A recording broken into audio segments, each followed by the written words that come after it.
Good morning, all of you students.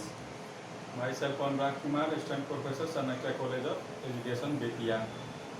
आज हम लोग BEd second year paper CL unit 4 के बारे में पढ़ेंगे।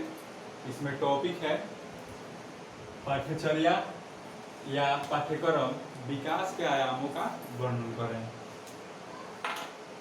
यानी पाठ्यचर्या या पाठ्यक्रम विकास के आयामों का वर्णन करें। तो सबसे पहले हम लोग जानेंगे पाठ्यचर्या के बारे में, फिर पाठ्यक्रम के बारे में यानी सिलेबस, करिकुलम, फिर उसके बाद विकास के आयाम यानी अप्रोचेस, इसके बारे में हम लोग जानेंगे।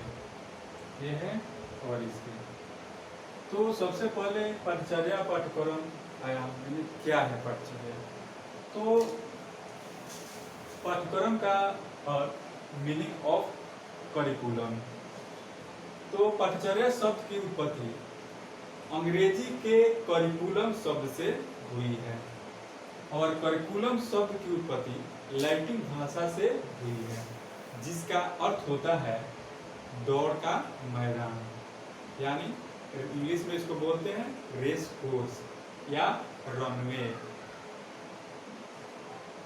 जिस मार्ग पर व्यक्ति चलकर अपने उद्देश्य व लक्ष्यों को प्राप्त करता है, ठीक उसी प्रकार व्यक्ति शिक्षा से संबंधित अपने लक्ष्यों की प्राप्ति करता है।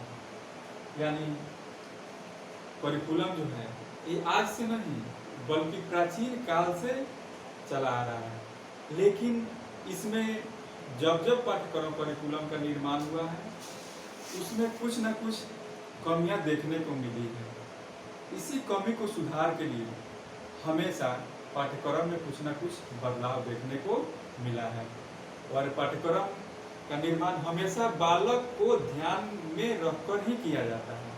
पाठ्यक्रम बालक के अनुकूल हो और विषय जो है सरल से सरल विषय हो, पाठ्यक्रम जो बालक को समझने में आसानी हो। तो इसको हम समान अर्थ में कह सकते हैं। जो ये समान अर्थ है, इसमें नियोजित शिक्षा के लक्ष्य निश्चित होते हैं। निश्चित लक्ष्यों को प्राप्त करने के लिए कुछ विषयों का ज्ञान व क्रियाओं का प्रशिक्षण आवश्यक होता है। इसे पाठ्यचर्या कहते हैं। यह एक साधन के रूप में जाना जाता है, यह साधन के रूप में कार्य करता है। अर्थात अभी तक सिलेबस और करिकुलम को एक ही समझा जाता था, लेकिन दोनों में भिन्नता होती है, दोनों में कुछ ना कुछ डिफरेंस है। क्योंकि सिलेबस का निर्धारण शिक्षा के दृष्टि में रखकर किया जाता है। शिक्षक को किस स्तर पर किस विषय के अंतर्गत क्या पढ़ाना है, इसका निर्धारण सिलेबस के आधार पर होता है।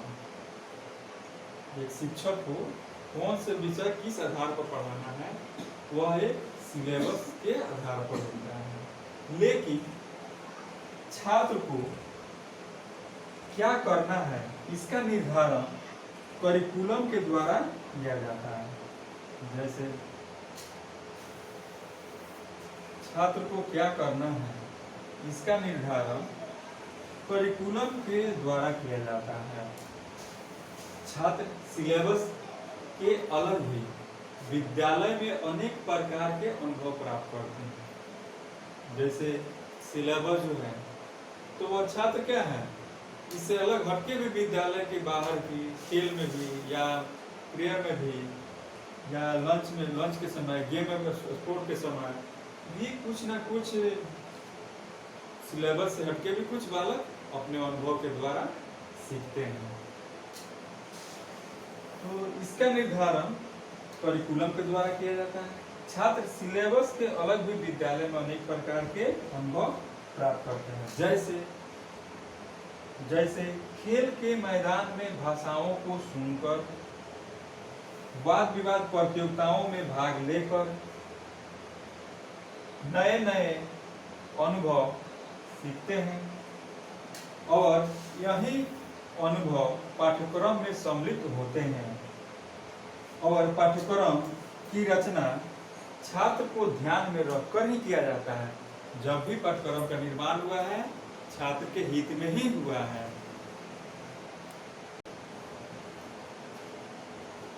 अब हम लोग विविध पाठ्यक्रम और पाठ्यचर्या का परिभाषा यानी definition of curriculum, definition of curriculum पाठ्यक्रम के परिभाषा यानी अब इसके विभिन्न विद्वानों ने अपने अपने शब्दों में परिभाषित पाठ्यक्रम को परिभाषित करने का प्रयास किए हैं।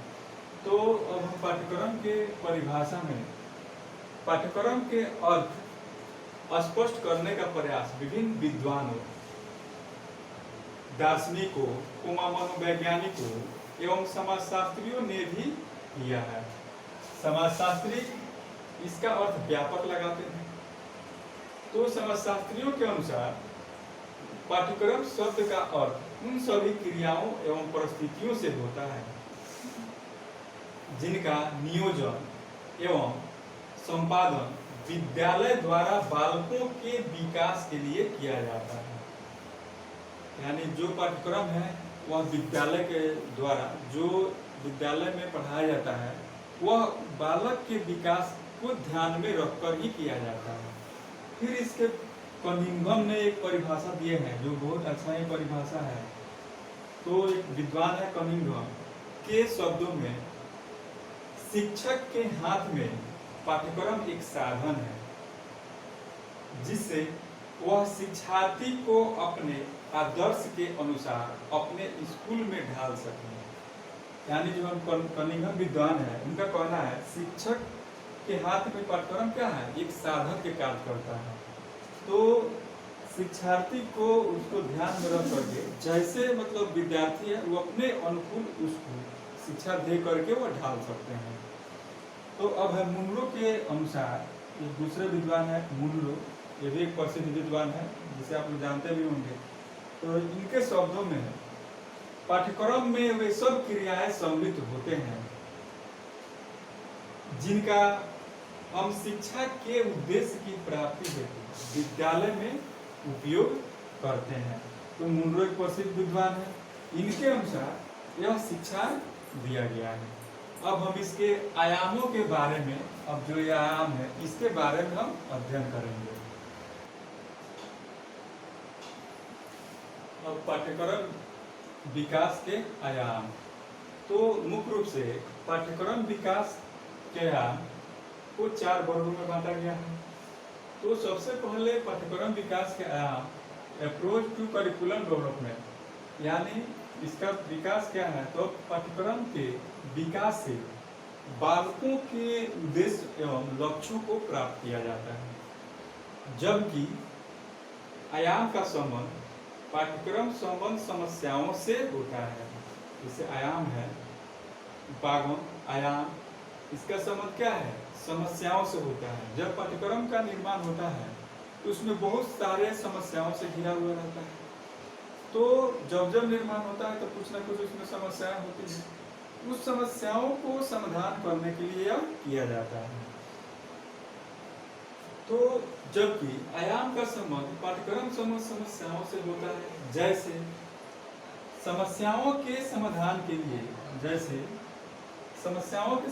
लिए पाठ्यक्रम का प्रारूप कैसे विकसित किया जाए जिससे समस्या का हल हो सके।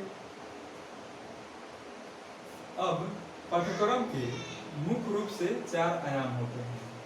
तो 4 आयाम में 1 नंबर में है अनुदेशन आयाम।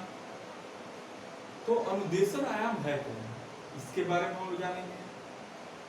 बालकों की मानसिक क्षमताओं के विकास क्रम के अनुरूप होना चाहिए। अनुदेशन आयाम वह है जो बालकों के मानसिक क्षमताओं के विकास क्रम के लिए होना चाहिए, अनुरूप होना चाहिए। बालक का किस प्रकार से मानसिक क्षमता है, उसका मेंटल डेवलपमेंट यानी विकास का स्तर कितना है, आईक्यू लेवल उसका कितना है, उस आधार पर अनुदेशन आयाम दिया जाता है। क्योंकि छोटे बालक जो है उसका छोटा लेवल है, तो उसमें छोटे छोटे प्रश्न या छोटे छोटे खेल के माध्यम से पढ़ाया जाएगा। वहीं जो बड़े हायर सेकेंडरी के जो विद्यार्थी हैं उसके लिए क्या है, IQ उसका ज़्यादा होगा। कभी कभी छोटे बच्चों का भी IQ उस तीव्र गति से होता है, उसका मानसिक विकास तीव्र गति से होता है। तो क्या है, उसके खान पान और उसकी माता का पौष्टिक आहार जो ग्रहण करती है उससे उसका विकास होता है। यानी जब गर्भावस्था में बच्चा जो रहता है तो उस समय जो माता अपने मुख से पौष्टिक आहार ग्रहण करती है तो निश्चित है कि वो बालक का विकास तीव्र गति से होगा। वहीं पौष्टिक आहार जो माता ग्रहण नहीं करती है उसके बालक उसके अपेक्षा कमजोर होते हैं और वह कुपोषण का शिकार हो जाते हैं। तो इसलिए उस बालक के लेवल के अनुसार ही उसकी मानसिक क्षमता के आधार पर ही देनी चाहिए। जैसे प्राथमिक विद्यालय जो है, प्राथमिक प्रारंभिक विद्यालय या प्राथमिक विद्यालय, उसमें क्या है, छोटे छोटे प्ले स्कूल है, उसमें छोटे छोटे बच्चे होते हैं। तो उन छोटे बालकों के अनुसार, प्राथमिक विद्यालय के बालकों के अनुसार अनुदेशन स्मृति के विकास एवं अभ्यास के लिए होता है। वहीं जो माध्यमिक स्तर के बालक हैं, जो मिडिल विद्यालय के, तो माध्यमिक स्तर के बोध एवं समझ के लिए, यानी उसकी मिडिल जो विद्यार्थी है मिडिल क्लास के, उसके मानसिक क्षमता कितना है उसके अनुसार उसके बोध एवं समझ कराया जाता है। फिर जब हायर सेकेंडरी के जो बच्चे हैं उच्च विद्यालय के, तो उच्च स्तर के लिए चिंतन शक्ति एवं सौंदर्य अनुभूति के विकास के लिए किया जाता है। तो निश्चित है कि जो बच्चे ऊंचे होंगे, ऊंचे क्लास के होंगे, उसका मानसिक विकास कुछ तीव्र होता है। लेकिन कभी कभी किसी समस्याओं से ग्रसित होकर के, जैसे चोट लगने के कारण बच्चे तो शुरू में अच्छे ही जन्म लिए, लेकिन वो आगे चल के एक्सीडेंट हो जाता है, उसके हाथ पैर टूट जाते हैं, मस्तिष्क में चोट लग जाती है, तो क्या होता है, वह बालक आगे चल के पागल भी हो सकता है और वह धीरे धीरे उसका IQ लेवल कमजोर हो जाता है। तो अब वो हायर सेकेंडरी के बालक के लिए अनुदेशन आयाम भी अत्यंत आवश्यक होता है। अब हम पाठ्यक्रम विकास के आयाम को इस आधार पर भी हम समझ सकते हैं। पाठ्यक्रम विकास का आयाम यानी 4। पहले तो हम लोग अनुदेशन आयाम पढ़े हैं, 1 नंबर में अनुदेशन आयाम, तो अनुदेशन आयाम तो समझ लिए। अब है दूसरा है अनुभव आयाम। तो अनुभव आयाम क्या है, अब इसके बारे में हम लोग जानेंगे। ये दूसरे नंबर में जो है, इसके जो है 4 प्रकार है, उसमें दूसरा नंबर में है अनुभव आयाम।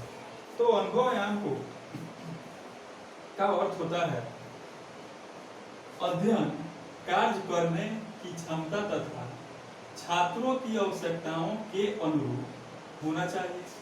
शिक्षक शिक्षण कार्य में अनुभव द्वारा बता सकते हैं कि पाठ्यक्रम छात्रों के अनुरूप है या नहीं। सही पाठ्यक्रम वही है जो छात्रों को रुचियों क्षमताओं के अनुरूप हो, जिसके द्वारा छात्रों को भावी जीवन के लिए तैयार किया जा सके, जिसे अनुभव आयाम हम कह सकते हैं। अब है तीसरे नंबर में कक्षा पाठ्य वस्तु आयाम और 4 नंबर में है पाठ्य वस्तु आयाम। ये बिल्कुल लगभग सेम ही है। तो अब हम चर्चा करेंगे पाठ्य वस्तु आयाम, यानी पाठ्य वस्तु आयाम क्या है। तो इसके अंतर्गत पाठ्यक्रम में कक्षा स्तर की अपेक्षा विषय स्तर की प्राथमिकता दी जाती है। पाठ्य वस्तु का विभाजन बढ़ते क्रम में किया जाता है। इस विभाजन को ग्रेड कहते हैं। प्रत्येक ग्रेड की पाठ्य वस्तु का स्वरूप सुनिश्चित होता है, इसके लिए परीक्षा होती है। तो ये जो है पाठ्य वस्तु है, तो इसके अनुसार क्या है, जब एग्जाम ले आता है बच्चों को एग्जाम के साथ साथ उसको ग्रेड भी दिया, जब उसका जांच होती है तो उसका ग्रेड दिया जाता है। कि वह कितना मार्क्स लाया, उस हिसाब से पाठ्यवस्तु आयाम को दिया जाता है। कक्षा पाठ्यवस्तु आयाम बिल्कुल देखा जाए तो सेम ही है। एक प्रारंभिक विद्यालय में, हायर सेकेंडरी विद्यालय में, चाहे महाविद्यालय में, एक कक्षा कक्ष में जो विषय सब्जेक्ट है उसके अनुकूल, जो विषय वस्तु के अनुकूल ही जो निर्धारित किया जाता है। जैसे उसमें भी जैसे अपने शिक्षक जो हैं वह कक्षा कक्ष में एक निश्चित समय सीमा अवधि में जो जांच लेते हैं या पढ़ाते हैं, उसमें बच्चों के विकास कितना हो रहा है वो विषय से संबंधित, जिसे हम कक्षा पाठ्यवस्तु आयाम कहते हैं। इसी आधार पर ही यह पाठ्यवस्तु आयाम भी है और इसमें जांच किया जाता है कौन के बच्चा कितना ग्रेड के लायक है, उसी आधार पर इसको दिया जाता है। तब हम पाठ्यचर्या पाठ्यक्रम विकास के आयामों का वर्णन किया जा चुका है। और पाठ्यक्रम विकास के आयाम जो है यह मुख्य रूप से 4 ही दिया गया है, जो अनुदेशन आयाम है, अनुभव आयाम है, कक्षा पाठ्यवस्तु आयाम है, उसके बाद पाठ्यवस्तु आयाम है। इसी को एक चित्र के माध्यम से हम लोग समझ रहे हैं और यह पाठ्यक्रम विकास के आयाम यह टॉपिक समाप्त होता है। और इसके लिए धन्यवाद। जो भी जहाँ भी समस्या नहीं समझ में आ रहा हो तो फिर दोबारा अगले क्लास में भी इसको बताया जाएगा। धन्यवाद।